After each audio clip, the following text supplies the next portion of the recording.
back to today's video. Today is Monday, September 22nd, 2025, and just a few days ago, Governor Janet Mills from the state of Maine has seen to have every indication that she is likely to run for Senate this upcoming midterm cycle against Republican Susan Collins in the state of Maine.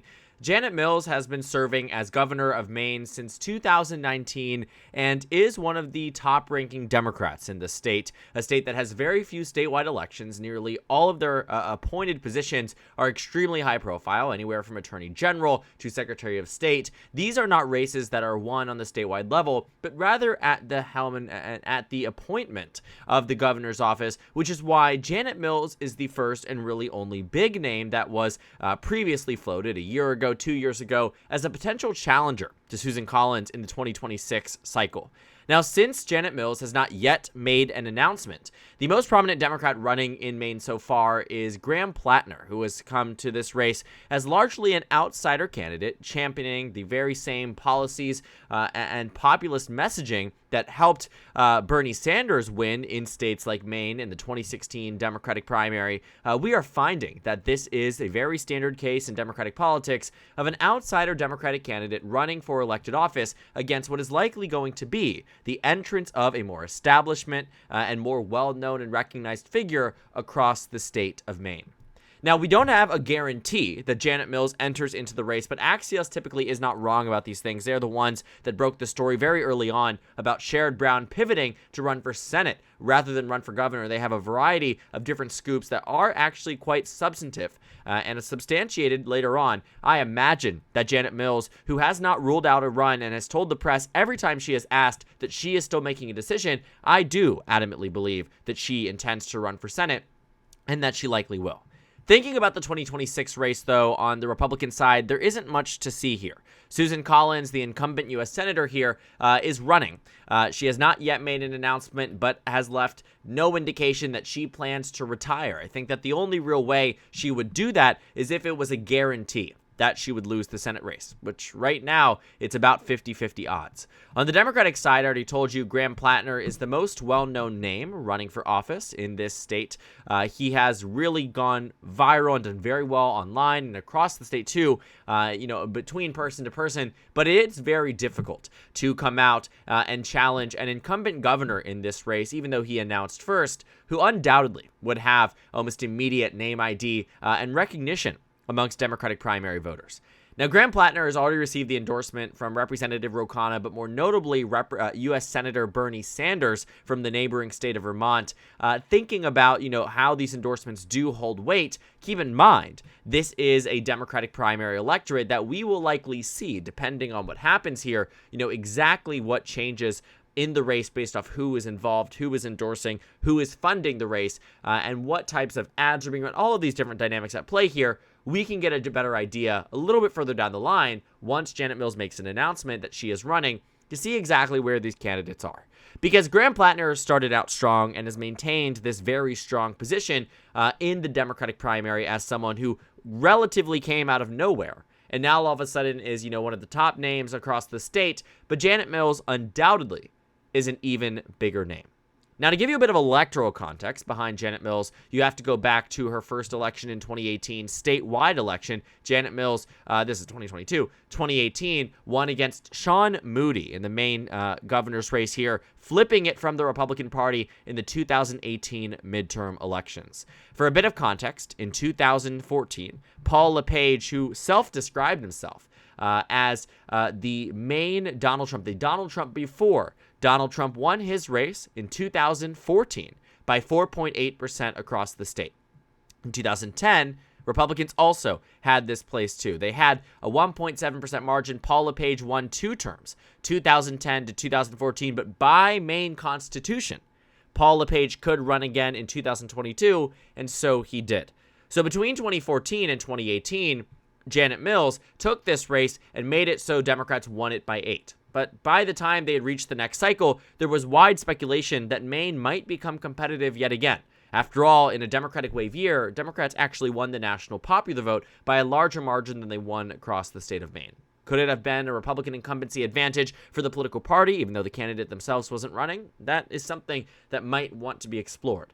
But in 2022, She really did well across this state, outpacing the metrics and outpacing the expectations here because she won by 13.2% against Paul LePage. It was a pretty massive advantage here, given that the national environment had shifted substantively to the right relative to 2018 and even relative to 2020 when Biden won the state by roughly 9 points. So for her to go on and win by 13 points really was quite notable. And thinking about what the ratings were, it was lean Democrat and at most likely. But even Real Clear Politics had it as a toss-up, and that's because the data said that Janet Mills would win on average by roughly 7, but there were a bunch of different points that had suggested that this race might be more competitive. So by the time we had reached the general election, eyes were on Maine. Janet Mills was under scrutiny that she might lose this race, then went on to win it by a whopping 13 percentage points. So moving back to the 2026 race, or I guess further in time, to the 2026 Senate race, what exactly seems to be the motivational factor for Janet Mills getting into this race? Well, I think like many Democrats across the country, her goal and her purpose of entering into this race is to defeat Susan Collins. Now, we did a little bit of history on Janet Mills's electoral experience. We'll spend a lot less time on this one, but I want you to just take a look quickly at the state of Maine as a state that voted for Susan Collins by 9 percentage points in the 2020 election against Democratic Speaker of the House, Sarah Gideon. Thinking about where it was 6 years prior, Susan Collins won by 37. 6 years prior to that, in 2008, Democrats won 59 seats in the U.S. Senate. Guess what didn't budge? Maine went to Susan Collins by 23 points. 6 years prior to that, in 2002, Susan Collins wins by 17 points. 6 years prior to that, take a look at the metrics here, Susan Collins wins by 5.3%. And this was her first election, which has notably been the closest she has seen in Maine anytime running for office. And so looking at how it has changed over time, from her first election to the most recent, she's actually gained about 3% support. And that has honestly been the big reason why there is this call on Janet Mills to run in Maine, because the focus here is to get rid of Susan Collins, even if it means that you would have a senator who would be the oldest ever elected senator in the United States for a first term. Looking at Ohio, Democrats really recruited back in Sherrod Brown to run for this race. A lot of expectation that he was going to run for governor. Now he's running for Senate.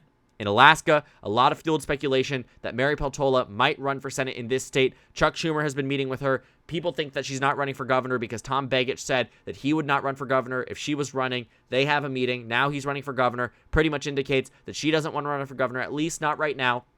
We are finding ourselves in a very interesting position where across the country, even in North Carolina, Roy Cooper, who again is also on the older side, someone who has never spent time in Washington, D.C., has never lost an election either in the state of North Carolina, is now running for Senate to flip this seat from the Republican Party towards the Democrats. North Carolina, Alaska, Ohio, and now Maine, we are seeing heavy recruitments to get in the most notable Democrats in these states to run and win in the election. But there's no guarantee that all of these Democrats win, and in Maine too, there's no guarantee that Janet Mills or Graham Plattner win either. This is a race that has been remarkably quite good for Susan Collins in years past, and taking a look at just the initial ratings, they are Republican, tilt, lean, and toss-up. Nowhere does it say the Democrats are in a better position than Republicans, because they're not. A lot has to change for Democrats in Maine if they want to win it in 2026. Not that it is impossible, but it certainly is not as likely as they would like it to be, especially given that this is a state that in the last presidential election, Kamala Harris won in Maine by roughly 7 points.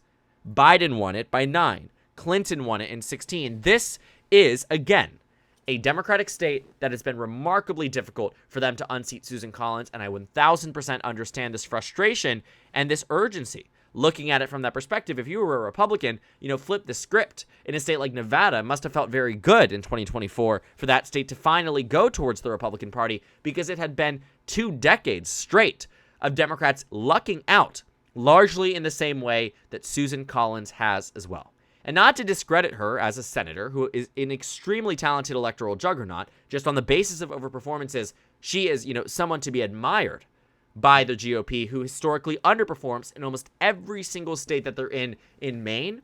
That was the most significant overperformance relative to the presidential election result of any state.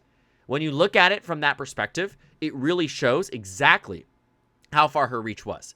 Because even in a state like Montana, where the incumbent popular Democratic governor who was elected in 2012, re-elected under Trump in 2016, ran for Senate in 2020, was only outpacing Biden by just 16 points in Montana. And even that was quite impressive, right? When you take a look at the way in which, these candidates were outperforming, it was, again, showing that the support levels that these candidates had on an individual basis in the Senate races were strong enough that they were able to outpace the top of the ticket. But in Maine, they're outpacing the top of the ticket. 9-point victory for Biden, 9-point victory for Holland. So an 18-point overperformance relative to Trump at the top of the ticket. What does that tell you? What does that show us? Because for me, what it shows me, and what it shows a lot of these Democrats and Republicans out there too, is that at its core, at this position, it seems very daunting for Democrats to go in and win this race, which is why they're calling on their, 77-year-old governor in the state. I might be misrepresenting the age. I think it is 77. Now, let me just go ahead and double check right now. To have her run 77, yeah. Run for Senate in 2026 with the sole purpose of getting the Republicans out of office. Because Maine has been, again, that state that has been so pesky for Democrats, and she might be the one to do it. Graham Plattner might be the one to do it. But what we know now is that this race has become undeniably significantly more complicated, more interesting, and a more competitive Democratic primary across the board. And there will be a very real election here, even for the incumbent governor, who may even face off against, the Speaker of the Maine House, or, somebody else. Aaron Frey might jump in the race. Who knows, right? But as it stands right now, Maine stands to be the race the Democrats should be winning, but are not right now. And a lot can change between now and November of 2026. And I think a lot of it hinges on who Democrats run in this race, how this nomination process goes, how the primary goes. Because as it stands right now, if Janet Mills is entering into this race, she starts out as the favorite in the primary, but absolutely within competitive boundaries for Graham Plattner, who has already started to build up, a volunteer network, a ground game, an online persona. There's reasons to believe that Maine will be far more competitive than we think, even though that this decision from Janet Mills to decide to run for Senate is going to maybe complicate it, but make it ultimately more interesting. So thank you guys so much for watching this video. Make sure to comment down suggestions below. Subscribe on the left if you haven't already, and check out the Instagram and Twitter. At the bottom left of the screen, there's also a Discord server for you to go ahead and join. On the screen, there's a video for you to watch, and then a playlist for my 2026 Senate election analysis videos. Again, thank you guys so much for watching, and I will see you all tomorrow.